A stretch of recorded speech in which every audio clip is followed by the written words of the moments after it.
Speaking of transition, talking about older motherboards, we found this tech article today, which let's go ahead and post for the thumbnail real quick because they'll get mad at us if we don't.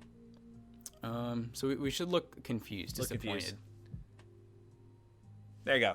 Okay, so this tech article is it's cool, but it's also kind of confusing at the same time. There's one line in here which, take it with a grain of salt. We don't know for sure how well this is going to go. Could you switch to me real quick? Yeah. Thank you.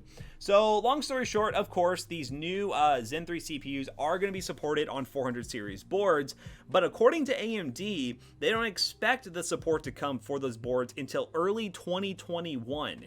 Which is kind of weird because every single launch we've had in the past, these motherboard manufacturers have been able to push out support for those motherboards. I don't know if this means that they mean out of the box support for like new B450 boards or stuff like that, or if they mean that every motherboard is going to have support early 2021. There may be a few that pop up here and there, but when I saw this, I initially was kind of skeptical because a lot of people are going to go out there and buy Zen 3, have 400 series boards, and then maybe stuck without it until early 2021 when these manufacturers push out BIOS updates. Well, do you notice there they said some even older AMD 400 series motherboards will also get updates to support Zen 3 processors, but according to AMD, this won't be until early 2021. Yeah. So I'm assuming they just mean ones that are already, like, in our PCs here.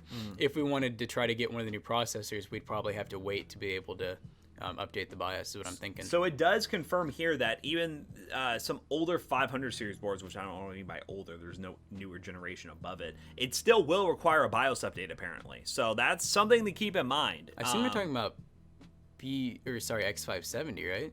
Or does that mean B550 too? Probably.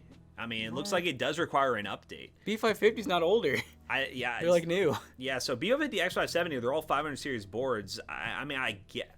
The whole idea behind those boards when they released, I assumed originally, was just to get support for those next generations, and they shoot right out of the box. This whole BIOS thing is kind of weird. Well, because the A520 and the B550s don't even support first gen, just so that they had the extra room to support that. So, maybe they made changes to the processors since these boards were released. So that's just something to keep in mind. If you do have a new build, there may be another transitional period where your motherboard may not support the CPU out of the box, and you do have to keep that in mind. So there's always BIOS updates. That's something to keep in mind. But regardless, it looks like we are going to get support, which was to be expected, of Zen 3 on these 400 series boards, which is going to be great for value for money, great for people who have those boards already and want to get it updated.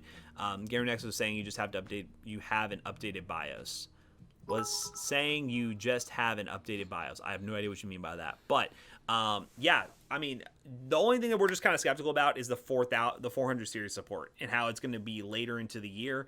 Something to keep in mind, if you are looking to buy a new CPU, you might have to hold on to that CPU to actually get support. But maybe the manufacturers will push out BIOS updates sooner than that, and then there won't be a problem. I mean, if it makes you feel any better, if they're saying the BIOS update is going to be coming out early 2021, that's probably going to be the time you can actually get. That's true. Right, or Zen 3, because I think they're going to have a limited stock like everything else. It probably will be, so that is very fair. So you might have some time to so you don't have to worry about it, because you're not going to be able to get one. Yep. Thank you for the 5 biddies, Vizzy. I'm planning on building a PC on a budget. Can you tell me what power supply I should use? Depends on what you're doing. We normally recommend Thermaltake Smart, good power supply on Amazon.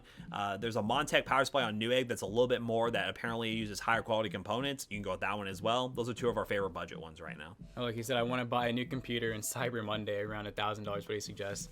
First of all, we were just talking about this, okay? We don't suggest waiting until Cyber Monday or Black Friday to build a PC. Maybe, he did say buy one. Maybe they'll have some sales on some older gen computers, like 9th gen Intel or like 2nd gen Ryzen pre-builds. But I wouldn't count on seeing any great deals Cyber Monday for actual PCs or PC components, because they're hard to find right now. I mean, everything's out of stock, so why would they discount them to make more people buy them? It just wouldn't make sense. This year in particular, I think that rule is going to apply way more just based on inventory issues. So I feel like Black Friday and Cyber Monday is going to suck this year. It might. What do you guys think about the Light Diamond PC as a 1050 Ti and Intel i5? We like Light's gaming PCs.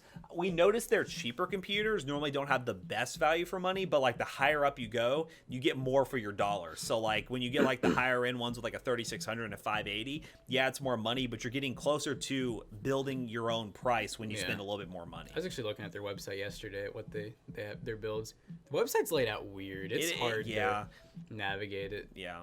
What do you think about this power supply? Well, you know what? I'll see what that power supply is.